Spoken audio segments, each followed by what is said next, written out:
Welcome to Good Life. I'm Dean Wilson. I'm so glad you're with us, wherever you are. You can always find us at goodlifetelevision.org. Most of you are not in Santa Barbara, but for those that are, you can watch us on TV Santa Barbara here in town. On goodlifetelevision.org, you can always find the full interviews, these wonderful, interesting stories we've been having over the last couple of years. But you can also find what we call power clips, which is kind of, we break up those interviews into some of these great moments. We also push those out on social media, all the social media platforms. So we're glad you're here. We're talking about the good stuff. And I have a longtime friend with me today. I'm so glad to have Bart Tarman is with me. Well, I was just telling Bart, reminding him, we met 28 years ago. I was a senior in high school, and then I ended up coming to Westmont College, where Bart was the chaplain for many years. And so we've known each other a long time, so it's a long-time friend. Welcome. Great to be here. Great to be here. I was thinking this morning, where do I start with Bart Tarman? It's really an honor. Bart's an ordained presbyter. I should introduce him a little bit. He is an ordained Presbyterian minister. He's the pastor of Summerlin Church here near where we're sitting in Santa Barbara, California. Like I said, he was the chaplain at Westmont. He's been married to Linda for over 50 years. They live in Santa Barbara, California. And recently, Bart's gotten into painting. He's an artist. He's acrylic, watercolor, other forms of the water media. So we'll talk a little bit about that. You and President Bush got into painting at the same time. That is kind of odd. Yeah, I've got all his books too. Yeah, and he's really serious about it. He's very good. Yeah. He's very good. It's amazing. Yeah. He's taking it very seriously. It's obvious. Really, yeah. Start with where you came from. You're from Colorado, and I remember you talking about that you were an atheist early on in life. But talk a little bit about kind of your upbringing. Okay, well, I was actually raised in the Midwest, but moved to Colorado when I went to the University of Denver. Okay. And yeah, I had a wonderful family, very loving. I'm so blessed. Both of my parents are gone now. But I had a pretty idyllic childhood. They believed in me. They stayed married their whole lives. It was a pretty stable, growing up time. And we went to church every Sunday. It was kind of a hodgepodge of Protestant churches, Methodist, Congregational, Presbyterian. And I just got bored with it all. And in my teenage years, a teacher of mine who was an atheist, really great teacher, probably the best teacher in the whole school, kind of influenced me, but it wasn't like he was trying to. It just did. And I thought, I just don't buy any of this stuff. So I threw it all out. Which is kind of the way I do things. It's kind of all or nothing a little bit. And so I did become a really committed atheist at 17. I mean, what the heck do you know at 17? Right. But I thought I knew everything, and in that everything I knew there was no God. And so, but I found myself, it's not a happy place to be. Right. Doesn't make you feel really good. Right. And through some various interchanges with fellow students who had come to faith in Christ, I came to an experience that I did not expect. It came out of the blue for me. I was all alone. Nobody knew about it.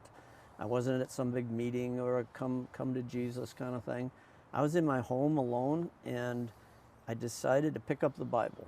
And I picked up the Bible, and I don't think I'd read it since I was a little kid, other than hearing it in church.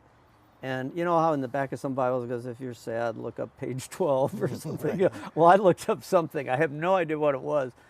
And I read it, and I just started to weep. And I just felt the love of God invade my life. And I knew it had to do with Jesus. I don't know how I knew that. I kind of wish I knew what verse I'd read. I really don't. And but it was, I would now describe it as a mystical experience, unsought. I didn't ask for it, look for it. I wasn't on a big search that I know of. And it changed the trajectory of my life. Wow. I've never felt the presence of God leave in all these years since. I was 17, I'm 72 now, so all those years. I've left God, I've struggled, I've fallen off the way, all those things. But I never felt like God was not there for me, even in my darkest moments. And I realize some people do experience that, so I'm not even saying that's normative. I'm just saying that's my experience so far. Right, right. And if people feel God's left, that's different than God actually having left. I don't believe God leaves anybody anytime. Yeah. You've been married a long time. I'll say, yeah, I say I've been married to 4 different women, but they're all the same person. Talk about that, your journey with Linda, who, by the way, is a wonderful person. We're going to have her on someday. She sure is. Well, 51 years, yeah. Well, forgiveness is the key. And then the second key is forgiveness, and the third key is forgiveness. And she's forgiven a lot, and we've worked hard. We have a wonderful marriage, but it's been a difficult one at many moments. We're both very strong people, so we're not the married couple that is just always going great, and they go to church and carry their Bibles, and they go home happy with each other. In fact, I'll tell you a funny thing. When I was preaching at El Montecito in my younger years, we had 3 kids, and I finally just said, I can't drive to church with you guys because we get in these big fights on the way to church, and I'd be preaching, and I'd be all frazzled. So I go, I'm taking another car, I mean, we have a very real life. But we've worked hard at our marriage, and we still work hard at it, actually. It's not like it's all, roses all the time. It just isn't. We're strong, we clash, we love each other, we're learning to communicate after 51 years. We've learned more and more and more and more. 3 steps forward, 2 steps back. But I tell you what, the benefits of hanging in there, and not everybody can, so this is not a guilt trip on anybody who's gone through a divorce at all. But if you can hang in there, the blessings are pretty incredible. Yeah, and she is a wonderful person. She's a spiritual director, has a deep contemplative life, and helps a lot of people, including me.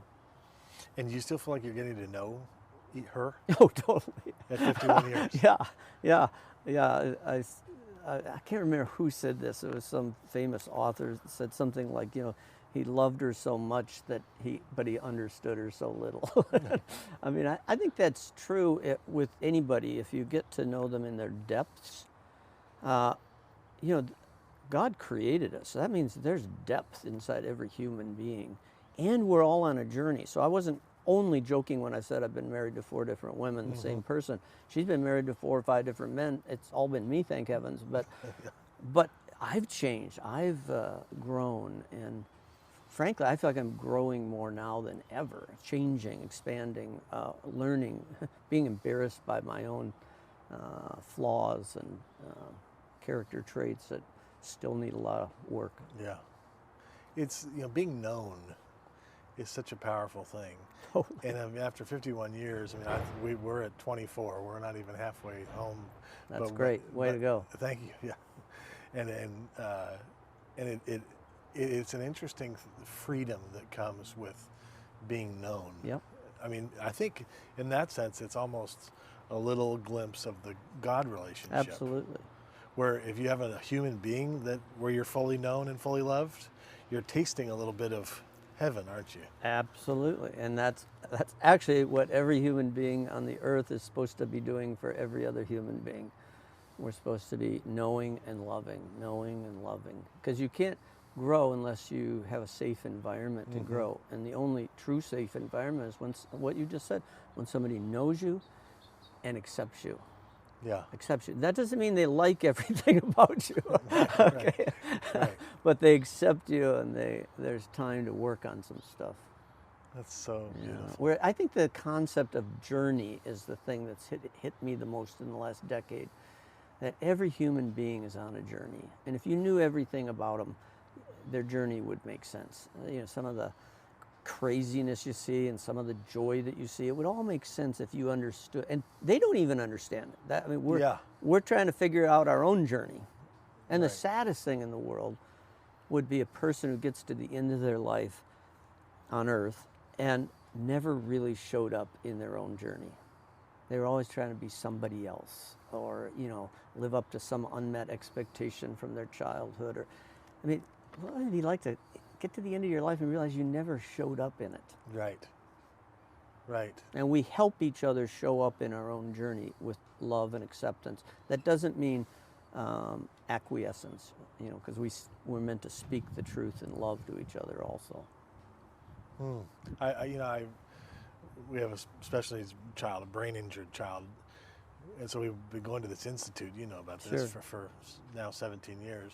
And I remember when I was learning about the brain, I was learning about injury to the brain, and something clicked for me, because you see these brain injured kids, whether autistic or whatever, autistic kids, who are banging their head literally sometimes against the wall. Yeah. And then we learned at the institutes, well, it's because their hearing is so sensitive that they can hear a TV when it's off, they're just in a different, and then the kids that drool because they don't have any feeling, let's say. And it made sense to me because we would ask the question, why do they act like that? Yeah. Because they're injured. Absolutely. Isn't that absolutely? They're not bad. Right. They're injured. And they're injured. People who are acting out in, unhelpful ways, just self-destructive ways, hurting others, down deep they're injured. I was just thinking about this morning. It's interesting you bring it up. Isn't that an interesting thought? It's hard to see. Somebody said to me, it's hard to have compassion on an angry person. Right. Yes. But underneath that anger, there's hurt, I guarantee you. Yeah. There's woundedness, injury. I like your word, injury. And actually, the brain science is now telling us that emotional injuries actually get wired into our brain, into patterns, neural pathways. That's so amazing. Yeah. So, I wanted to back up. You've talked about Jesus to me and other people, I think, more than any other person that I know. Jesus has kind of been your topic for about 30 years. It's a pretty good topic. I mean, you got to admit, if you're going to pick one. Right. It's worked well. It's worked well. Yeah. It's a good gig. Right. So I was thinking about this last night. So our solar system in the Milky Way galaxy is 287 billion kilometers in diameter. There are 100 billion solar systems in the Milky Way galaxy. That's amazing. And then there are millions of other galaxies. Okay, so let's just set the stage for where we are. Okay, let's bring it right down to the studio. Right. So here we are. In that context, the God who spun the galaxies into existence. And you and I believe that he came in bodily form, and his name was Jesus. And I saw in your sermon, you said you quoted that verse, the visible expression of the invisible God. What was Jesus like? That's like great. How many hours do we have? I've spent my whole life talking about this. Well, first of all, if you don't like God, or you don't believe in God, my guess is the God you don't believe in doesn't exist anyway. You don't believe in me So if either. you're an atheist and you don't believe in God, my guess is the God you don't believe in doesn't exist anyway, so you're in good shape. However, there may be a God that you don't know about who does exist, and if you knew that God, you would be thrilled. You would be so happy. That God is a lot like Jesus. In fact, there's a theologian who said, if God isn't like Jesus, he ought to be. And so, yes, I do believe that Jesus was the incarnation of God. The theological formula is fully God and fully human. We're scratching the surface. We're talking about God here. I mean, so all of our theology, I've got a degree in systematic theology. It's kind of a joke in a way. You have a systematic, theology means the study of God. You're going to put God into a system. So I mean, it's really, come on, we're guessing. We're kids guessing in this universe you just described. But what if that God came to earth in some form? That God could have come as a woman. That God could have come in 21st century America. But that God chose to come as Jesus of Nazareth. His last name wasn't Christ. That's a title that he lived into.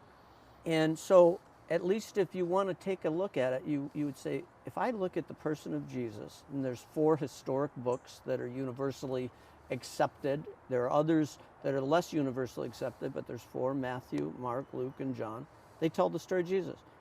Mark, you can listen to it on audio in about a half an hour. I mean, these are not like, 300-page books.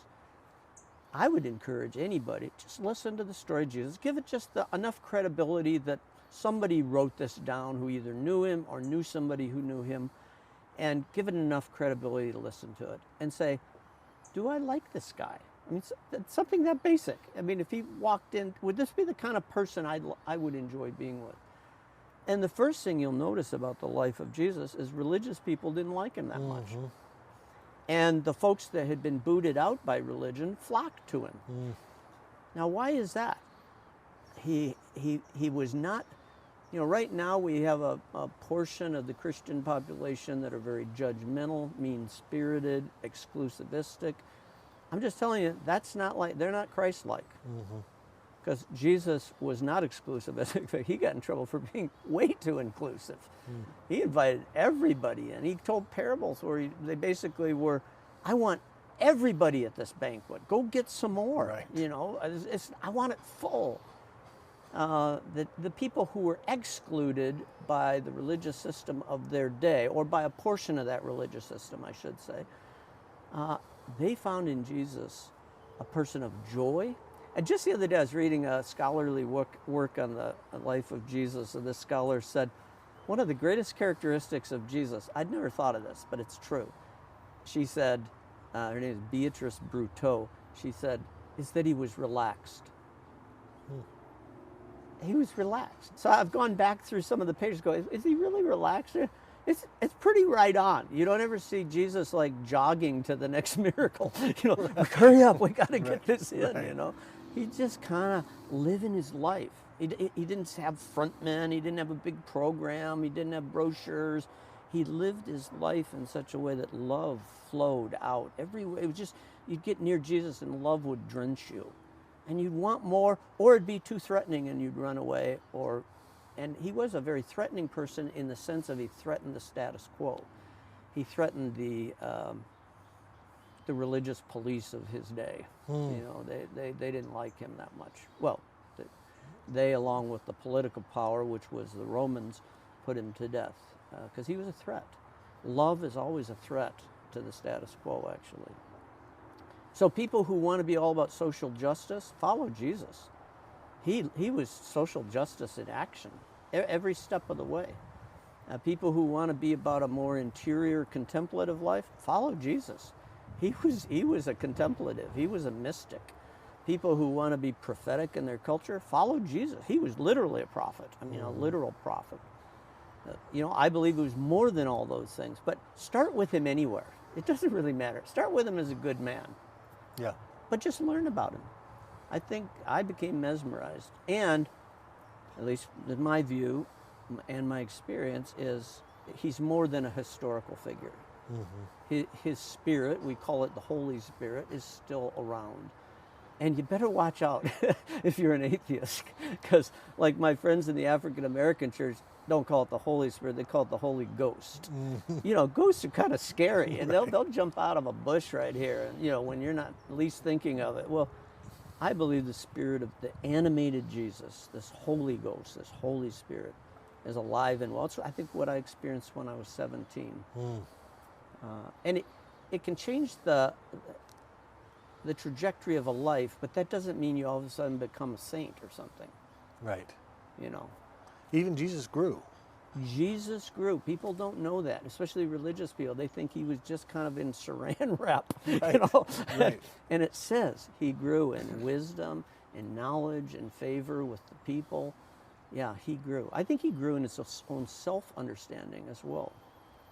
And so he was love. So there's love walking around. Exactly. And yet not everybody liked him. Exactly. He sent some people way off the rails. Totally. Which is interesting. Because sometimes I think about the what is it in the Presbyterian Sunday School where you stick the things on the flannel graph? Right. Love those babies. And I thought, if I looked at Jesus, I would think, well, everybody liked him. No. But really, everybody didn't like him. No, not at all. I mean, he was disruptive, I guess. And Love is always disruptive. Like when I met Linda and fell in love with her, it disrupted my life. You know, I got Right. kids and you disrupted grandkids, hers. and I disrupted hers probably more than she disrupted mine. But yeah, there's a reason they say fell head over heels. You know, I mean, love demands a choice. So when you bump up, I love this. This is an insight from another author. He was talking about religious art, medieval religious art, and you remember those pictures of Jesus, and his heart is outside of his body. Oh, They right. call him the Sacred Heart of Yeah. Jesus, and it's got little rays of light coming out of it, you know. And this person said, you know, it's really bad art, let's face it, but it's great theology, because it says when you get close to Jesus, the first thing you're going to bump into is his heart. And it's a heart of warmth and acceptance and love for you. Great theology. And it was those paintings were done for a pre-literate society, so it was like reading a book to the people who couldn't read. They go, "Oh, I get it. His heart is right there for me." That's interesting. Yeah. Do you ever picture like him as a man, like if he was here today, what he would be like? Just if you saw him. This is a weird question. No, it's a good question. You know, we have no physical depiction of Jesus, so we don't actually know what he looked like.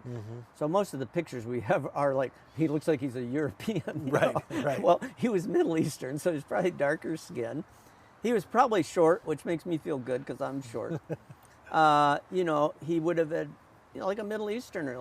He was from Israel. He was a Jewish man his entire life. He never left Judaism. I don't even believe he tried to start another religion. I think he was reforming his own tradition, and it grew into something else. But I think we wouldn't I think You wouldn't he could be recognize him. walking around right here. He could be one of these camera men or women, you know.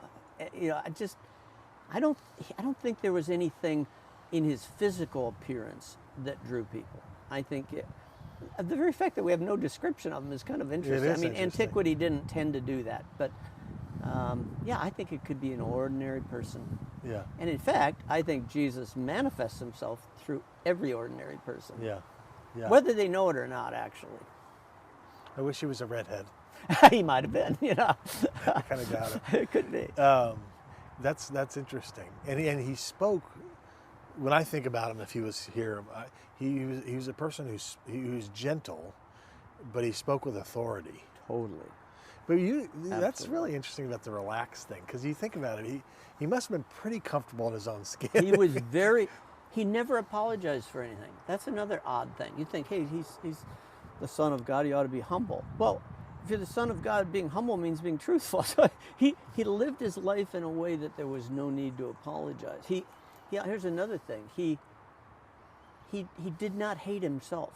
There was no self-hatred in Jesus. We all carry self-hatred. A friend of mine who you've met, Brennan Manning, the late Brennan Manning, wrote a book about Jesus, and the subtitle was Stranger to Self-Hatred. So if you're going to follow Jesus, you can't keep going on hating yourself, because he's going to say, knock it off. Enough I love already. you enough already. Yeah. You're actually a beautiful creation of God. You just don't quite realize it yet, you know, which is what sin is. Sin isn't doing a bunch of bad things. I suppose it eventuates in that at times. But I think sin is forgetting who we truly are. That we're truly the beloved of God, every human being on earth. Brain injured, nuclear scientist, saint, sinner, every person is created in the image of God. And we've forgotten that. Actually, that was the big problem in the Garden of Eden, in the epic story, the archetypal story of the Garden of Eden. The devil said, did God say that? You know, Right. really, but if you would eat this thing, then you would become like God. They were already like God. They were already like God. So I think the original sin was forgetfulness. They forgot who they truly were, and this long journey that Jesus came to initiate is helping us remember get over our amnesia and realize we're actually children of the all-loving God who created all those galaxies. That's who we truly are. And I think this life's journey, it's a slow torturous journey at times. Right. You know Father Boyle because you interviewed Yeah. him here. He's got a chapter in his book, Tattoos on the Heart. And if for your audience, if they haven't read Tattoos on the Heart, just forget everything I'm saying. Go read that book. I mean, it's phenomenal. But he has a chapter in it called The Slow Work of God. That is just tremendous about how God's not in a hurry to bring us to sainthood or whatever you want to call it. He takes us where we are. She takes us where we are. The divine takes us where we are. Whatever word you want to use. Because God is much bigger than he or she or even our concept of being. We'll never fully understand God. And as the great Brendan Manning said, he loves us as we are and not as we should be. It's my favorite line from Brendan Manning. Yeah. I use it all the time. I don't even quote him every time because I say it so often. I mean, think about that. Your love, so your audience right now, whoever's listening to this, is loved as they are, Yeah. not as they should be. Now, if you're loved as you are, you'll become more what you should be. Right. And Right. until you're loved as you are, you will not become more what you should be. So Or what receiving- you're invited to be. come into, I Yeah, would put right. it that way, yeah. So receiving that love Absolutely. is a big deal. It's the deal. Yeah. Yeah. It's not just a big deal. It's the Yeah. deal. Yeah. Yeah. Yeah. To know that another great book is by Henry Nouwen, or Henry Nouwen, as some people say it, called, I think it's called The Life of the Beloved. It's a beautiful, beautiful book about what we're just talking about. Yeah, I saw in your sermon you were talking about the only necessary thing, which is one of my favorites. It's always, I've had that a long time, but interestingly, Henry Nouwen spent time in the brain injured community. Absolutely. Which the light went on for me like, this guy gets it because he saw Totally. what was there. And in actually, if these you want to people. read a book by Nouwen about the brain injured community, which he lived with the last 10 years or so of his life, and he said he found his true calling when he did that. He taught at Yale Isn't with the that brightest, and then he was with the L'Arche community in Canada, which is brain injured people, and so with the people who with the least cognitive abilities. Well, he was with the ones with the most and ones with the least, and he loved that. And he wrote a book called In the Name of Jesus. That's yeah. more about that. Yes. It's just a little tiny thing. Yeah, right. Yeah, yeah. So powerful. I've seen that. We've learned, we could talk about this for the whole program, but what we've learned from Ella Claire are this profoundly brain injured daughter, and just the little things. And I think is probably what he experienced. We've now been doing this for 20 years with Ella Claire, but Nolan, who's over here, the great Nolan Anderson. So before I come out here, Ella Claire comes over, and because Nolan went inside to get you a coffee mug and a T-shirt, and so Ella Claire got to see Nolan. And so when I come in, she comes over and she says, "Dad, I got to see Nolan. I just really like him." See, that's a Christ-like spirit. Yes. Yeah, we don't tend to think of God really liking us. Yes. We can think of him loving us maybe because we go, well, he's a God of love and all that. He actually likes us. Or as Brendan Manning used to say, the Father is very fond of me. Right. Yes. Wouldn't you like to have your own real father be very fond of you? Some of us had fathers who were. I did. Some of us had fathers who weren't. Painful. Yeah. Some of us had mothers who weren't fond of us. It's not only the father. In fact, the psychologist, I just was talking to somebody just the other day who's an expert, and they said actually a wound from a mother is maybe the most difficult one to get over. Because we all want to know that the father and the mother are fond of us. And that's life. That's unlocks the doors. That's it. And so Ella was showing a Christ-like spirit, which I wondered, we'll find out in the next journey past this planet, which I'm probably going to get to before you. Well, I wonder if the reason we have people who have cognition problems or developmental disabilities is to teach us the beauty Yes. of.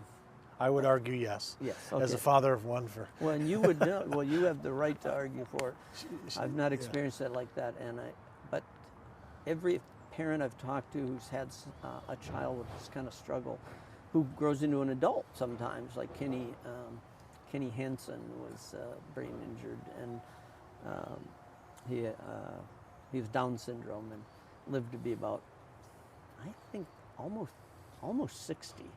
He and I were close to the same age, and he had this Christ-like spirit, total simplicity, Right. total honesty. Right. Like when I'd be preaching, Kenny would be sitting in the front row with his parents. You know, he's my age. I'm like the age you were. I'm preaching away, and he'd just keep going like this.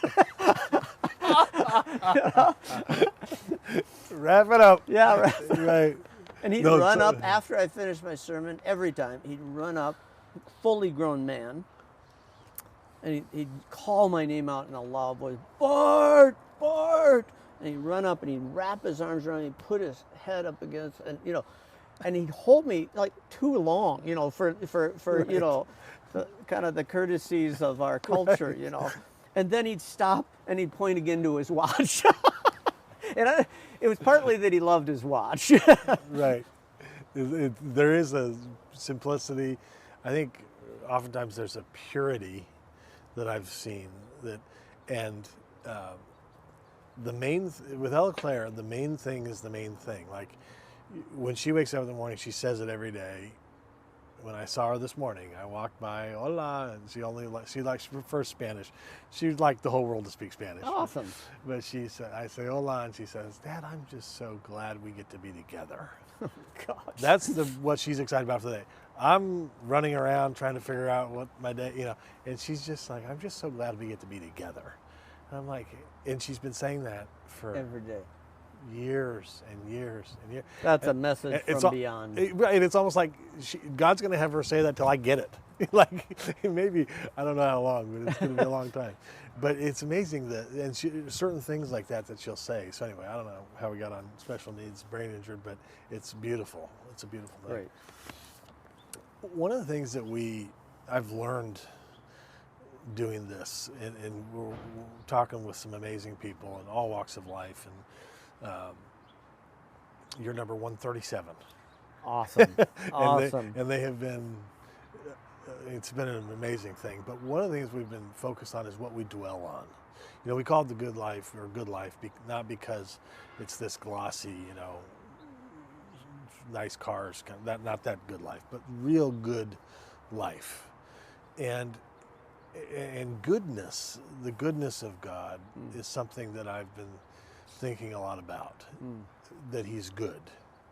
Because in this world, this craziness and this difficulty of planet Earth, I think it can be easy to forget that or not pay attention to that. And now that we've started this, I see good everywhere in the Bible. This morning, Titus 1:8, it's talking about like qualification for elders, and it was talking about one that loves the good. And I'm seeing it now. Beautiful. As this happens with stuff like this. But in your 72 years, and you've been a pastor, you've been with people in a lot of you've counseled, you've been all over the world, you've been to reconciliation meetings, you've seen a lot. Probably more than the average person in terms of the reality of the human experience, the painful divorces, difficult, premature death, all that comes with being a pastor and a counselor. After seeing all that and living the life you've led, what is your take now on the goodness of God? I'm making a lot of easy ones, aren't I? Yeah, yeah. Oh, the Who was old Jesus? soft pitch. Here's a softball. There you go. Yeah. Not even a problem. Well, it kind of comes full circle for me. The goodness of God at the personal level for me is seen in Jesus. So it's kind of what we've been talking about. If you want to see the goodness of God, look at the goodness of Jesus. It's a little hard for me to get my head around the goodness of God because God is invisible. Like the passage I talked about in Colossians, 1st chapter, 15th verse. Now Christ is the visible expression of the invisible God. You want to know what the invisible God looks like? Look at Jesus, the Christ. And so that goodness always welcomes. That's one thing about goodness. It's always welcoming. There's a wonderful poem by Rumi, who's a Sufi mystic from the Islamic tradition in Turkey, one of my favorite poets.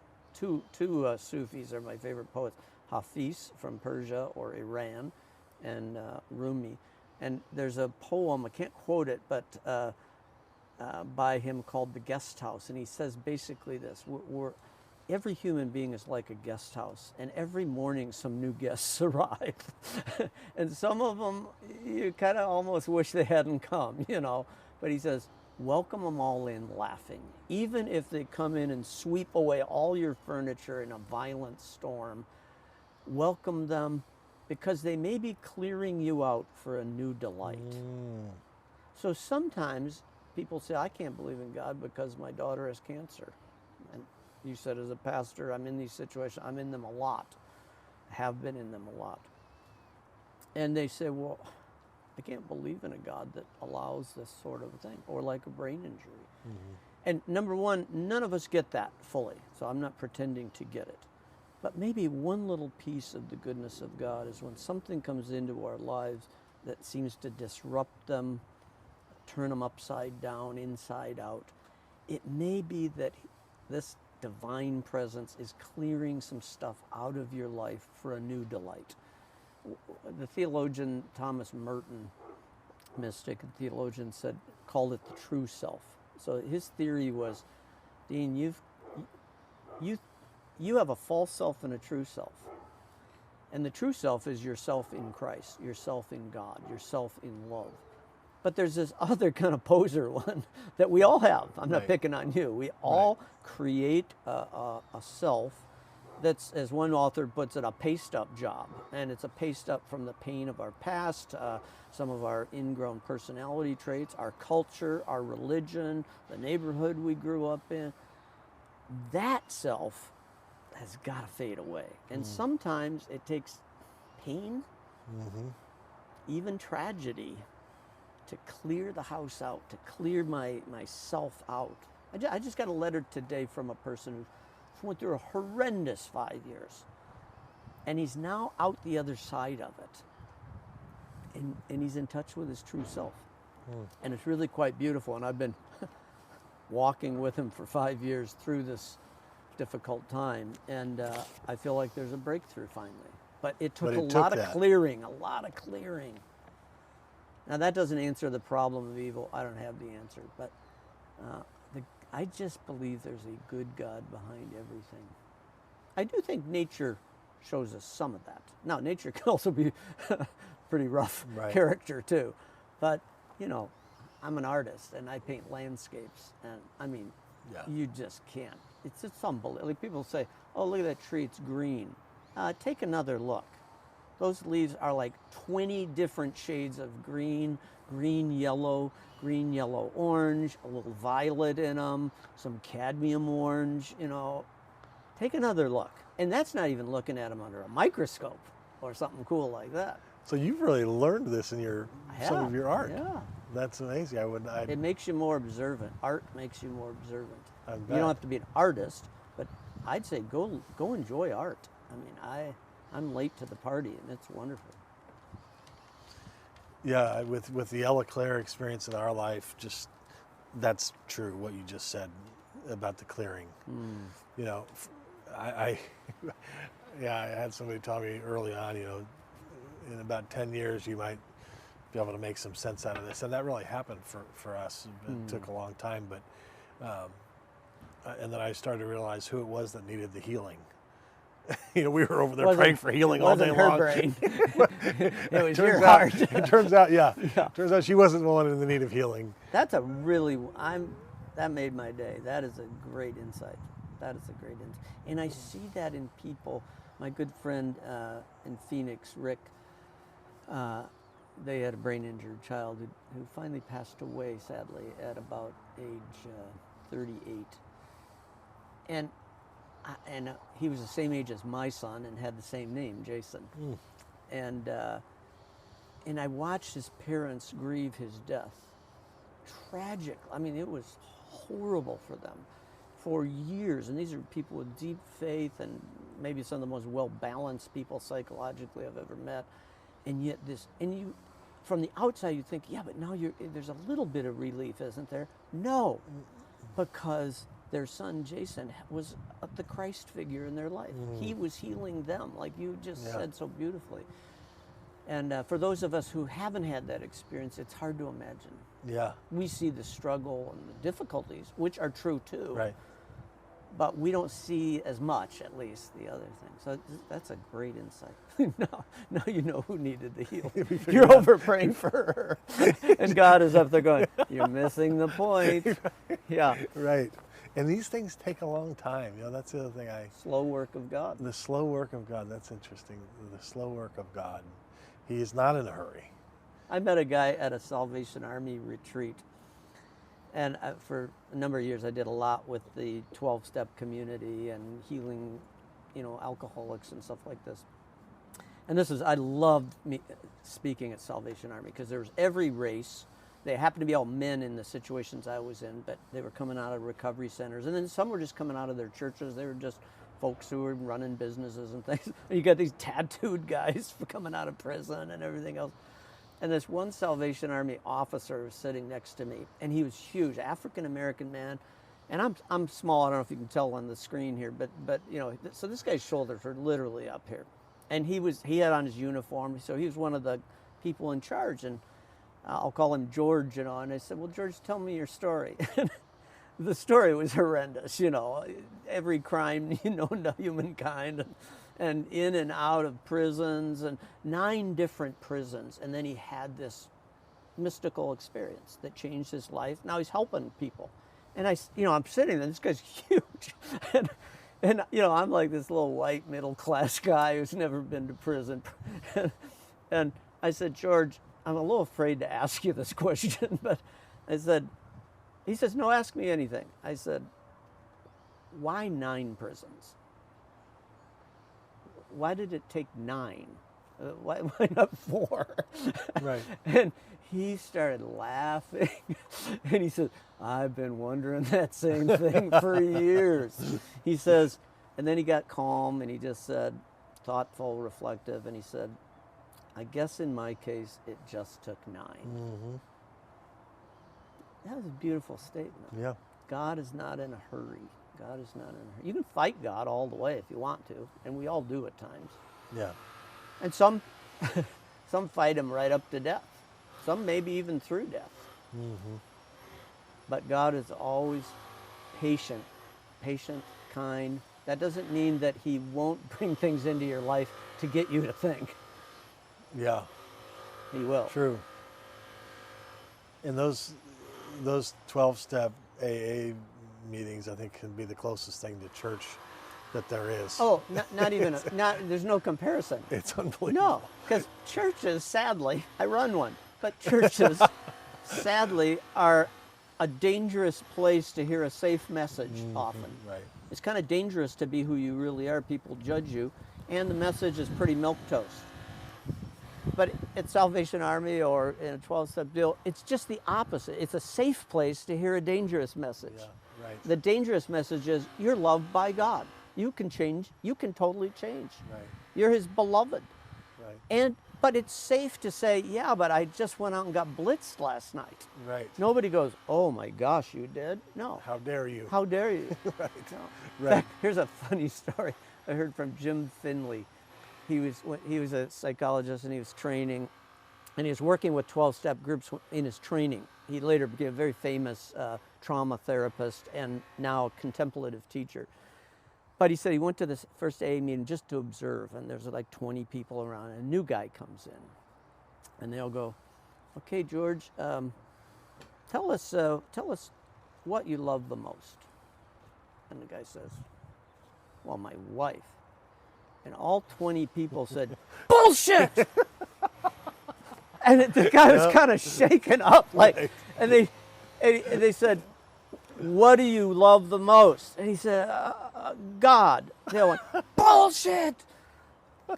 And he's really shaken up. And this goes like 4 questions, and finally they go, what do you love the most, George? He goes, alcohol. And they go, Yeah. Right. welcome, Right, welcome, right. welcome. Truth, Right. honesty. Right. He And needed to get to right. that point. truth, grace, There was total grace. Nobody's above He got anybody. applause when Right. he said what was Right. true. The real answer. Yeah, the real answer. Right. That's funny. And the church is supposed to be that, and sadly, often is not. Maybe most of the time, actually, is not. And it's... We're already out of time. I had about 4 other questions on my mind, but we covered a, Okay, we covered a lot few of ground. things. Yeah. Bart, thank you. My pleasure. It's great to be with you. My pleasure. Good to be back. We'll see you next time.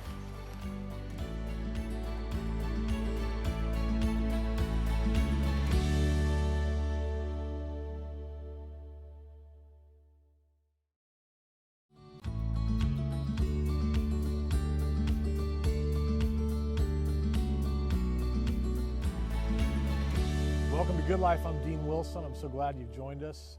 You can always go to goodlifetelevision.org where you can see all the interviews from the last year. There's been a lot of great guests, great stories, great people. So goodlifetelevision.org is where you can see them all. I'm really excited about my guest today. Joe Pasternak is with me, the head basketball coach at UC Santa Barbara, which is where we are here in Santa Barbara, California. So, Coach, welcome. Thank you for having me. So you've been, this will be your 4th season. Yes. Born and raised in New Orleans. Tell us a little bit about kind of your upbringing and your family. Yeah, I grew up in New Orleans, go back often, not as much as I would like. Probably the biggest thing I miss is the food. The New Orleans food is unbelievable, and you know, I went to Country Day, Metairie Park Country Day in New Orleans, played high school basketball. I wasn't very good, and that's why I'm coaching now and not playing, but I love New Orleans. It's a great place. And you grew up playing basketball. You love the game. Yes, grew up all my life playing. When I was like in the 5th grade, I figured I wasn't going to play in the NBA, so the next best to keep with basketball was to be a coach. Nice. You have a fascinating part of your history as I was reading about you in terms of basketball junkies and the coaching profession. You coached under, or around, I mean, you weren't really under Lute Olson, but Lute Olson was at Arizona, of course, before Sean Miller and the legendary Bobby Knight. What was Bobby Knight like? You know, when I was 18 years old, I went to Indiana specifically to learn under Coach Knight to be a coach. I was a student assistant for 4 years under him, took notes every single day in practice of everything he taught, and it was the best 3-credit class I could take in college every single day during practice from 2:30 to 3:30 to 4:30. And it was just an amazing experience to learn how to be successful in life, whether with discipline, loyalty, work ethic. Didn't matter what business you went into, whether you were a coach, doctor, lawyer, businessman. He really is one of the most amazing leaders of all time in anything. And so for me to be able to get that experience was awesome. On top of that, to learn the game of basketball, how to teach the game of basketball.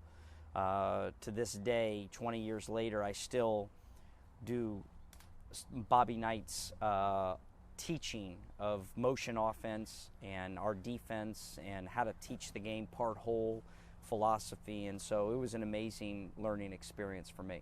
Wow, that is amazing. I mean, what a legend. Did you get to spend any time around Lute Olson in Arizona, or was he? I did. You know, I was at Arizona and Lute had retired, but I used to go to breakfast with him and pick his brain and just kind of learn different nuances of the game and philosophies from Lute as well. That's wonderful. There's kind of there's a coaching fraternity, isn't there?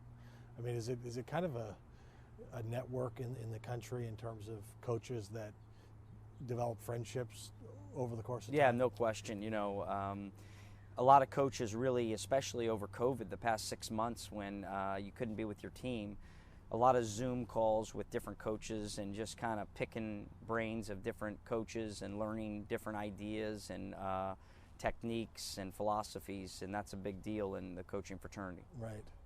You got to Santa Barbara, I guess, 3+ years ago. How have you liked it in general? And I want to get into the results and kind of what's happened, but how's your family adjusting and how are you liking it? I tell you, I've done a lot of traveling in the past, my whole lifetime. My wife as well, she's from Northern California, but for me personally, I've never been to a better place, a place that I would rather live the rest of my life than Santa Barbara. It's paradise, everybody says it, and It just has something for everybody. But for me personally, I just love it. Yeah. I think our boys, by the way, may play a little basketball together from what I've heard. Joe, right? Yes. He plays with the Magic a little bit? Yes, he does. Yeah. DJ. What's your son's name? DJ. DJ, Yeah, okay, he's yeah. the 8th grader. Right? Yeah. I think they played a little bit. Yeah. 2016-17, the year before you come, UCSB wins 6 games. Your first season, they win 23, which was tied for the NCAA lead in terms of growth, percentage increase. Yeah. Tell us about that first year and kind of what's happened since and kind of where you think you're headed. When we took over the program, there was no like projection of how many wins we could have. I don't know how to do that. You know, we really believe in honoring the process, really process driven. And when we took over in 2017, in our first meeting with our team, it was all about our culture, of how we wanted our culture to be on a day-to-day basis, our standards and our process. And we really, really emphasized every single day, honor the process. We were fortunate to get a couple recruits in that spring. Gabe Vincent, a kid on the Miami Heat, was hurt the year before. He came back for us, and lightning in a bottle, we had the biggest turnaround tied for in the NCAA history and had 23 wins. No one could have predicted that. But what it did was it gave us, I think, credibility with our players, our fans, and our future recruits that, you know, what we do works. And if you believe in us, you can come to UC Santa Barbara, get an amazing degree or a grad degree from one of the top universities in America, top 5 public university in America, live in paradise, and win a lot of basketball games. Right. And so from that point on, you know, it's helped us to build our program. In year 2, I think we had won 22 games.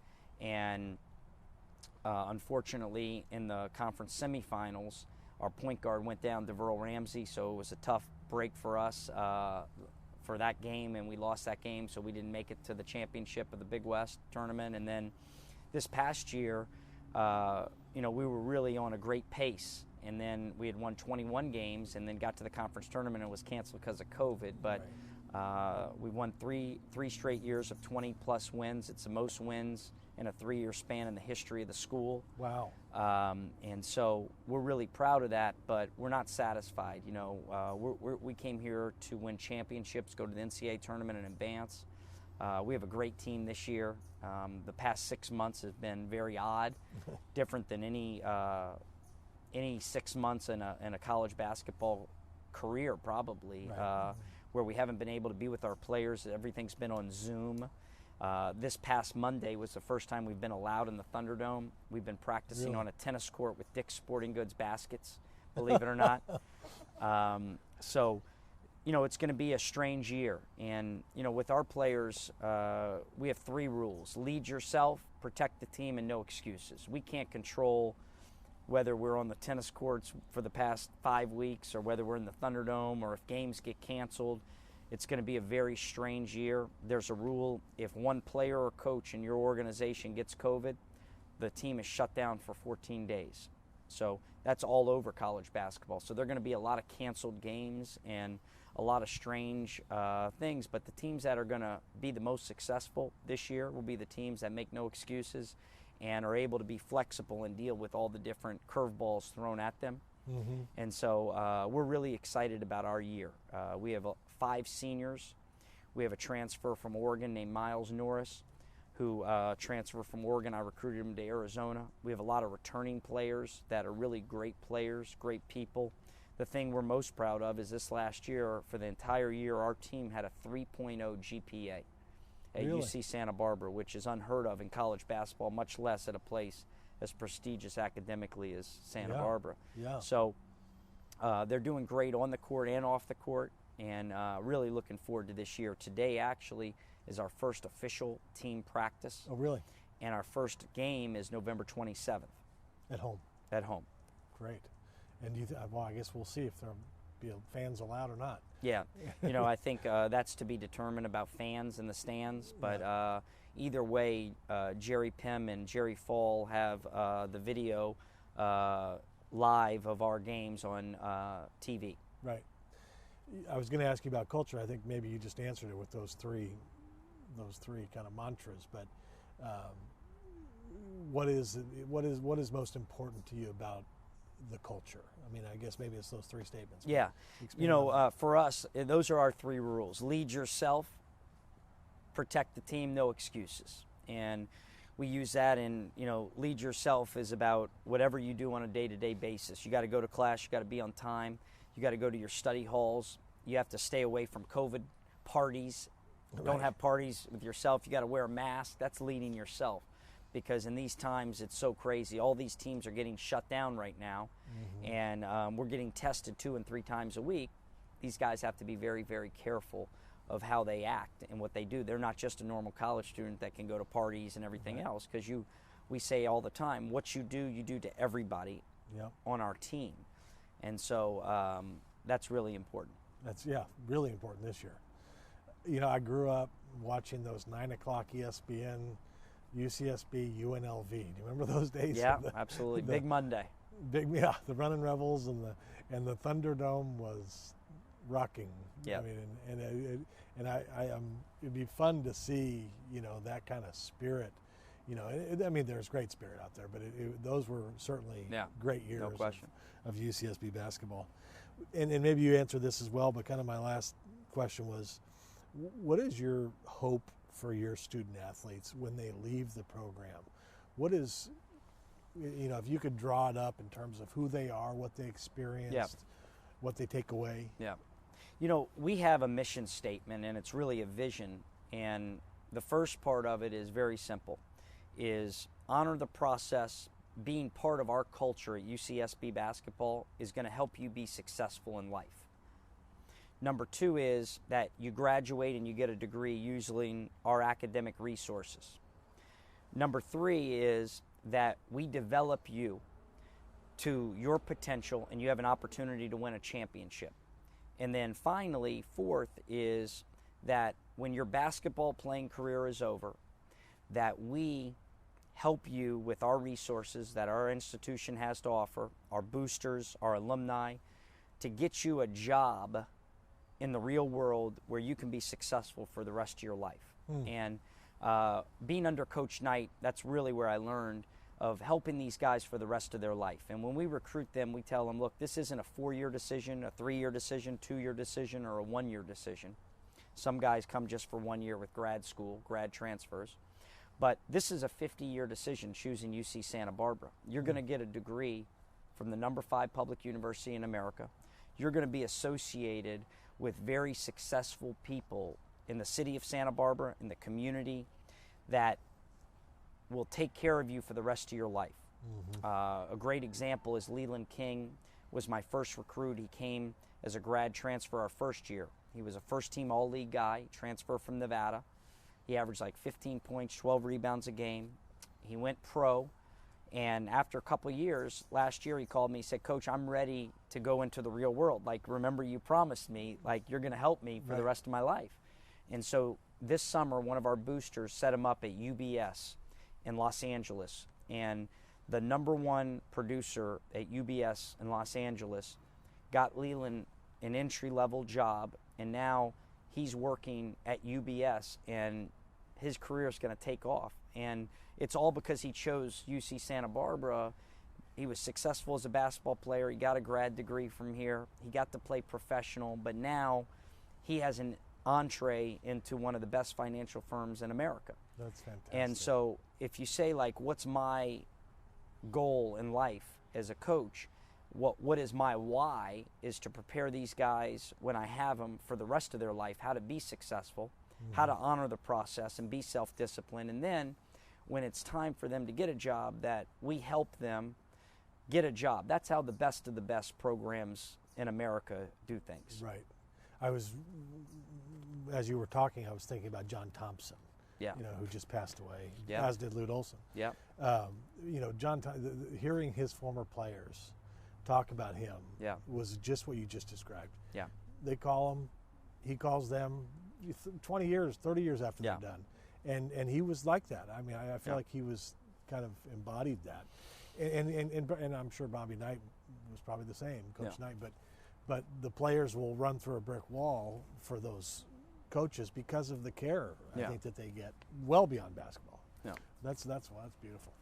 It's great to meet you. Yeah. We wish you guys a great season, and so November 27th. Yeah. So is that the Thanksgiving weekend, probably? Yeah. Well, have a great season, and welcome to Santa Barbara. A little late, but thanks for coming on. Absolutely. Thanks for having me. Coach Joe Pasternak. We'll see you next time.